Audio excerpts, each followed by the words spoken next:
Hello, Life Vantage. This is Darren Jensen coming to you live from our fabulous offices here in Salt Lake City, Utah, in our Studio B.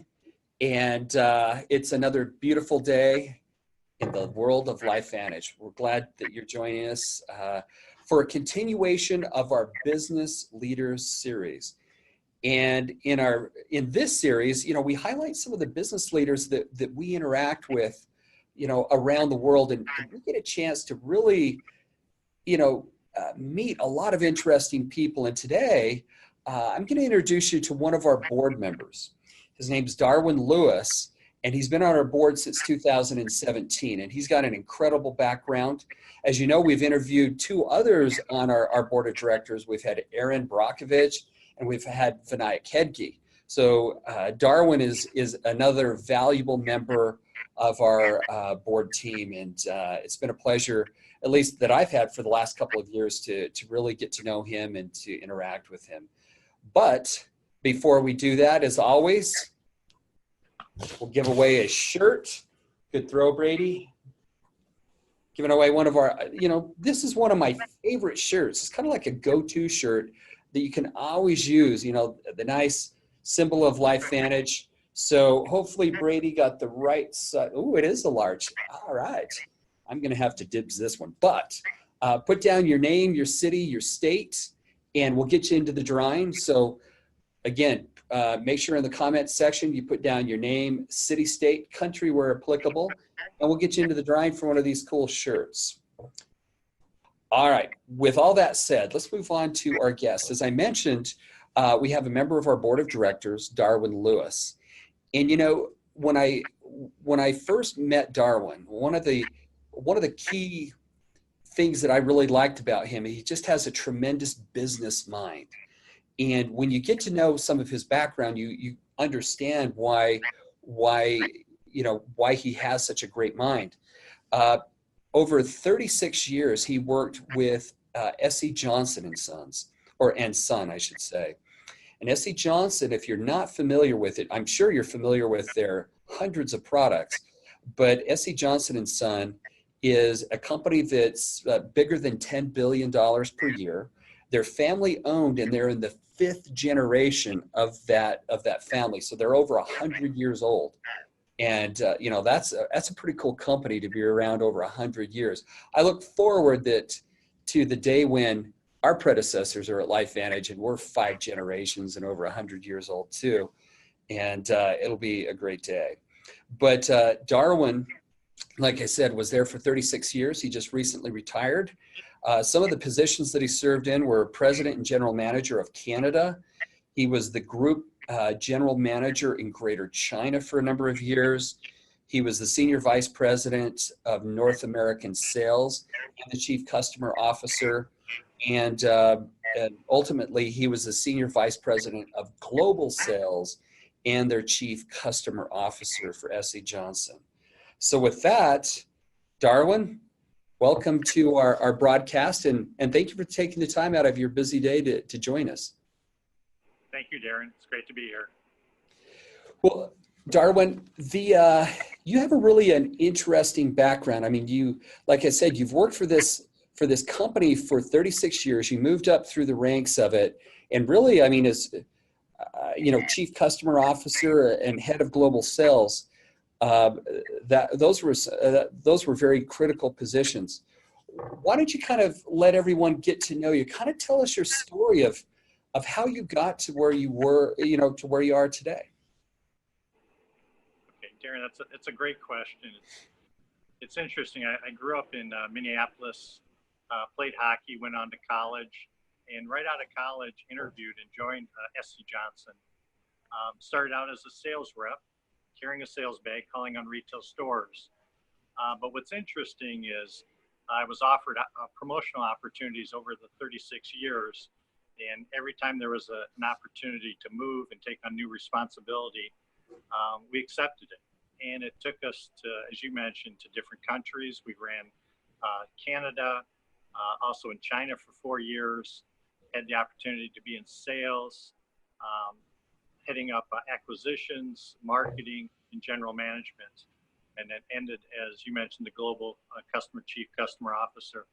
So I think one thing that was unique in my career was the opportunity to new challenges, new experiences, and being a constant student of learning new cultures and new ways to grow our business. And one thing that's really unique about SCJ is their mission, is they're inspired by family to make life better around the world. And similar to Life Vantage, I think it's important to have a culture and a mission statement that you believe in and that you resonate with on a long-term basis. You know, those were really good points. You know, as you're mentioning some of the things that I think you were saying that helped you get to where you are today. You said that you remained mobile. That sounded like you've lived all around the world, and then that you followed opportunity when it presented itself to you, and then you've been a student of learning your entire career. Did I make the notes correct? No, you're spot on. And what we found really insightful is by accepting new challenges and new opportunities, it enabled me and our family to grow. I mean, moving to Canada was a new experience. Moving to China for 4 years and running the business changed our daughter's perspective in life in general. So I think, you know, there's opportunities similar to multi-level marketing and Life Vantages, is the world's constantly changing, and going after the new challenges can be rewarding and open new doors that you probably never expected. Okay, I would agree.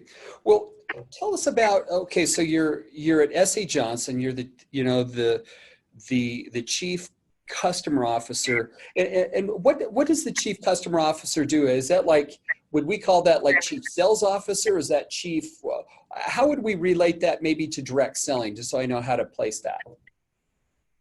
The global chief customer officer is responsible for global sales. So if there's issues throughout the world, the global chief customer officer gets involved and will work with the local teams to address the business challenges or opportunities. I also had a direct line P&L responsibility for North America and the sales force there. So it's exciting because, similar to Life Vantage, as the world gets smaller and as Life Vantage expands to new markets, what we would do is take best practices, and they could come from North America, they could come from Asia, they could come from Europe. We would take our best practices as it relates to sales and then share those around the world to build a stronger sales enterprise. That makes sense.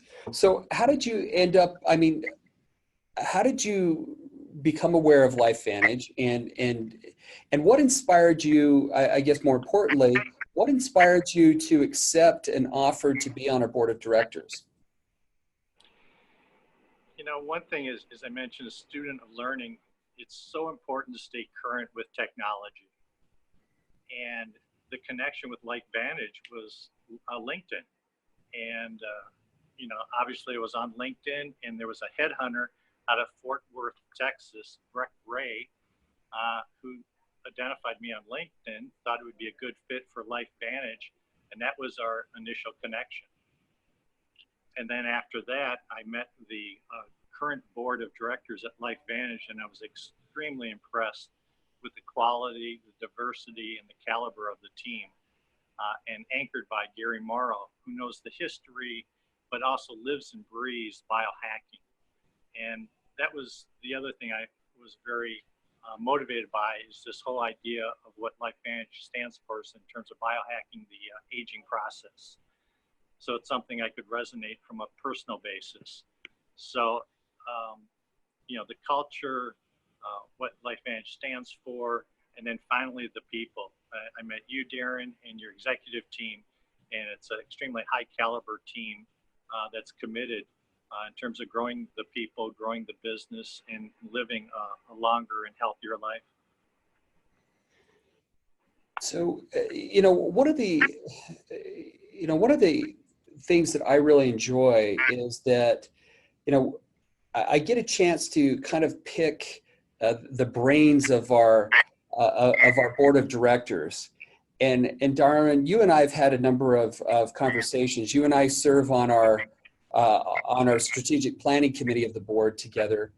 And, during that time, we've talked about the direction that the economy is going, this gig economy that's driving business. And I think some of the insights that you have been very interesting. I mean, you've told me, like S.E. Johnson, how you guys consider yourself a direct seller. Maybe kind of give us an idea of maybe some of the challenges that you've faced, or that I guess the industry overall is facing, and how that might relate back to direct selling and maybe some, benefits to us. Yeah, it's a great question. One thing I would always reinforce to our teams is it's important to be the disruptor and not the disruptee. And what I mean by that is we need to constantly review and modify our business model. And I think back, I think it was 10 years ago, where LifeVantage changed from selling through traditional bricks and mortar to selling directly through the multi-level marketing. Well, SCJ, has a history of selling through traditional bricks and mortar.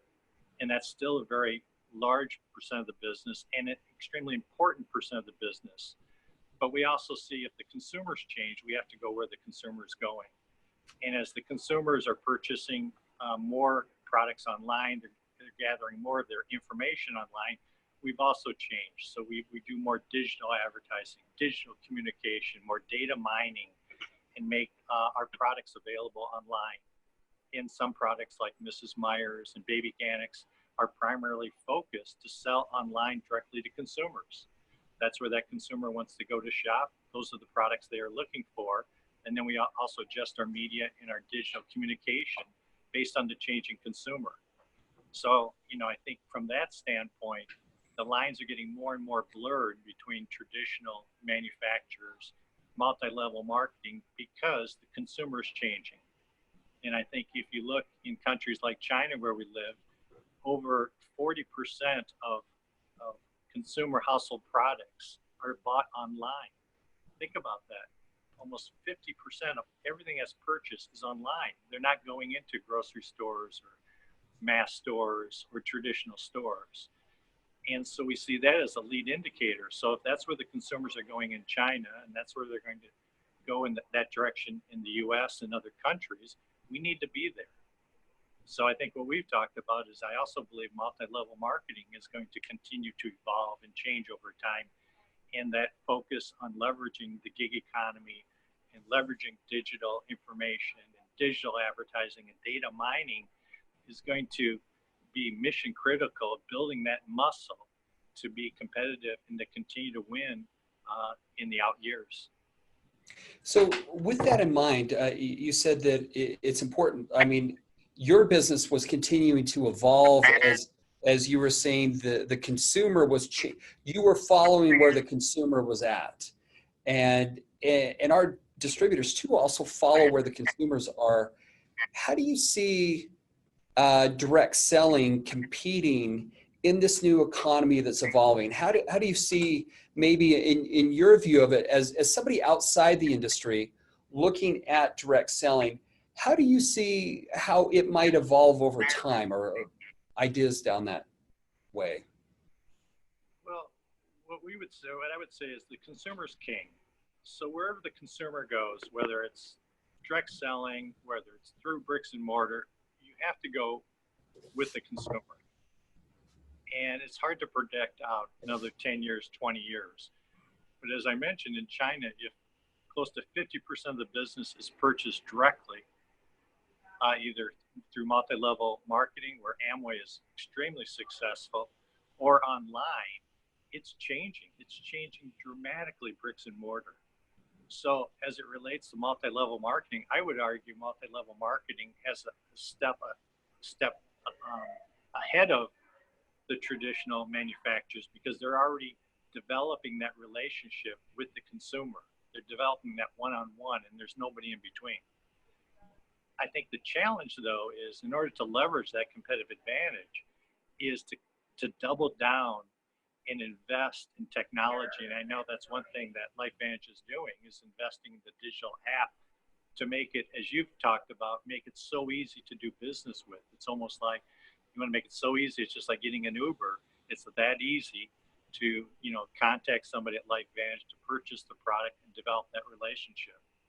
But I do believe the entire market is changing, because the millennials, the consumers today, would prefer to stay at home, do their research online, purchase online, and that's so different than 10, 20 years ago. Yeah, I would agree with that.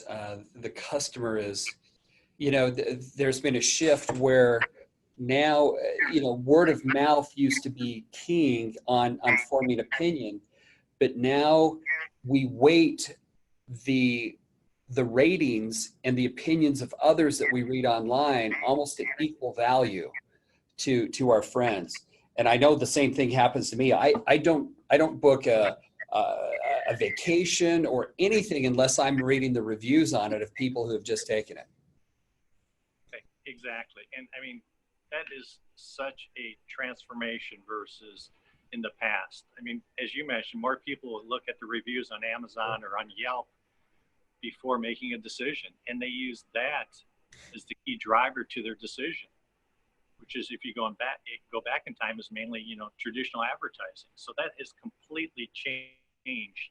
And it also changes how you share your message and how you influence consumers.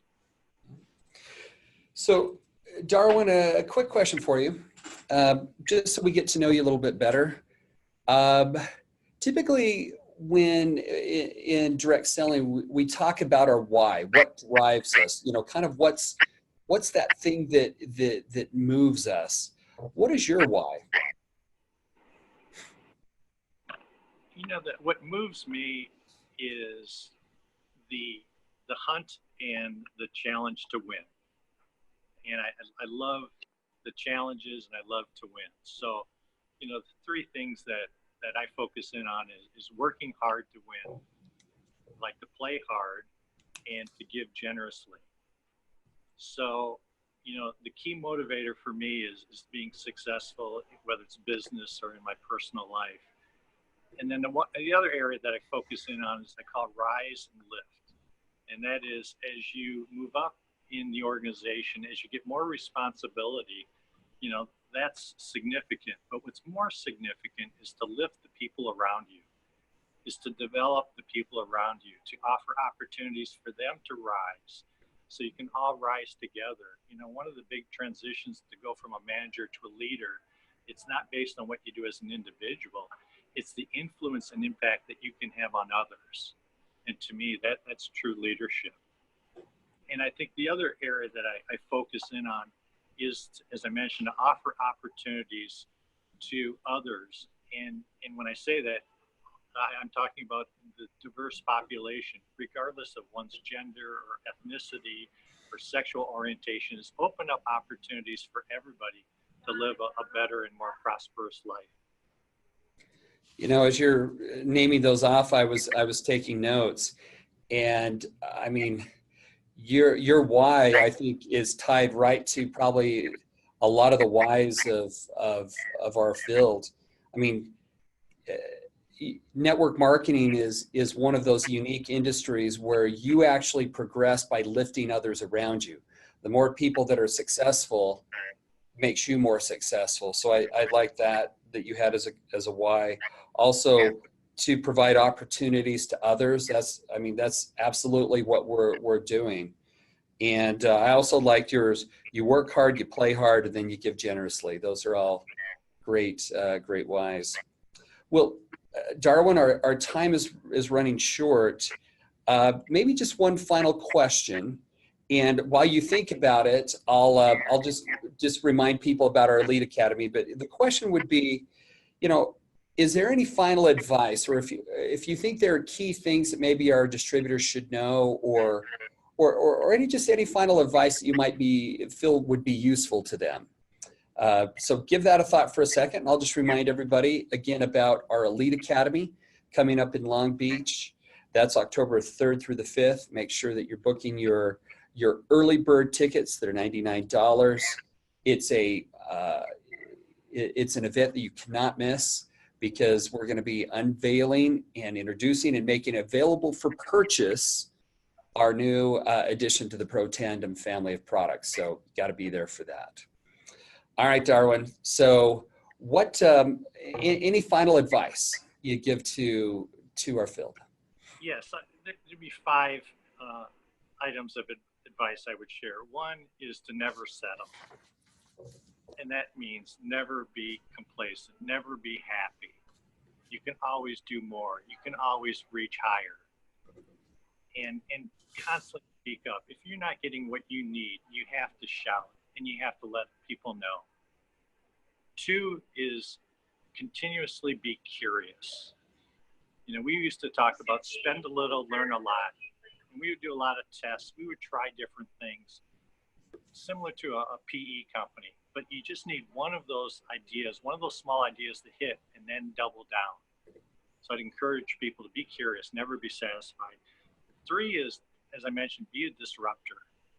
Continue to leverage technology and the new digital era for a competitive advantage. It's disrupting every industry, every business, and every consumer. And I believe LifeVantage, it has the opportunity to leverage this technology to be on the leading edge in a competitive advantage. 4 is to be a lifelong student. And it doesn't matter your age or your background or your experience, we can continuously learn and we can continue to grow. And it's the companies that continue to reinvent themselves are the ones that continue to excel and stand out. And then 5 is have fun. You know, it goes by so fast. I mean, I remember 36 years ago carrying a sales bag, and now I'm retired and working with LifeVantage and other companies. But you have to have fun along the way. You have to smell the roses. Yes, you have to work hard. Yes, you have to play hard. Yes, you have to give back. But enjoy the ride and have fun. I'm just over here making notes all the time. When I listen to very successful people and they go through final advice, I always make sure and make notes and pay attention to it. So, well, Darwin, thank you for joining us on our broadcast today and taking time out of your busy schedule. And I also want to thank everybody for joining us who's watching. I know that you're busy, and it's always a pleasure when you can join us on one of our broadcasts. So Darwin, again, thank you for joining us. I look forward to seeing you here at upcoming board meetings and other events. And on occasion, our board members are at our Elite Academy. So if you ever see them, always reach out and say hello and introduce yourself, because they'd be more than happy to say hello and get to know you. So from Darwin and myself, thank you, everybody. We'll see you later. See you next time. Bye.